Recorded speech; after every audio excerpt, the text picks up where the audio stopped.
Hi hello అండి అందరికీ నమస్కారం అండి ఫ్రెండ్స్. మనకి ఇప్పుడిప్పుడే ఏపీలోనే డిఎస్సి అభ్యర్థులకు సంబంధించి మరొక ముఖ్యమైన అప్డేట్ అయితే రావడం జరిగిందండి. అయితే ఇందుకు సంబంధించిన పూర్తి వివరాలు అయితే మన వీడియోలో తెలుసుకుందామండి. వీడియో మాత్రం స్కిప్ చేయకుండా చూడండి ఫ్రెండ్స్, అప్పుడే మనకి పూర్తి సమాచారం అయితే తెలుస్తుంది. ఇక లేట్ చేయకుండా వివరాల్లోకి వెళ్ళిపోదాము. ఇక ఏపీ మెగా డిఎస్సి మెరిట్ జాబితాను విద్యాశాఖ అధికారులు శుక్రవారం రాత్రి విడుదల చేసిన విషయం తెలిసిందే. ఇప్పటికే ఆ లిస్టును డిఎస్సి అధికారిక వెబ్సైట్లో అందుబాటులో ఉంచారు. ఇక వివిధ కేటగిరీలకు సంబంధించిన పోస్టుల నియామక ప్రక్రియలో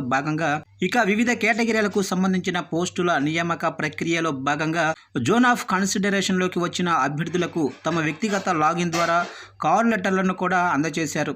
వాస్తవానికి కాల్ లెటర్ అందిన అభ్యర్థులు తమ ఒరిజినల్ సర్టిఫికెట్లతో పాటు ఇటీవల తీసుకున్న కుల ధృవీకరణ పత్రం, గెజిటెడ్ అధికారులతో ధృవీకరించిన 3 సెట్ల జిరాక్స్ కాపీలు, 5 పాస్పోర్టు సైజు ఫోటోలతో సర్టిఫికెట్ల వెరిఫికేషన్కు ఇవాళ వ్యక్తిగతంగా హాజరు కావాల్సి ఉంది. ఈ నేపథ్యంలోనే సర్టిఫికెట్ల వెరిఫికేషన్ ప్రక్రియపై మెగా డిఎస్సి కన్వీనర్ కీలక ప్రకటన చేశారు.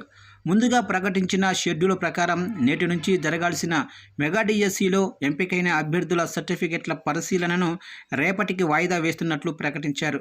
అభ్యర్థులు ఈ విషయాన్ని గమనించాలని విద్యాశాఖ అధికారులు సూచించారు.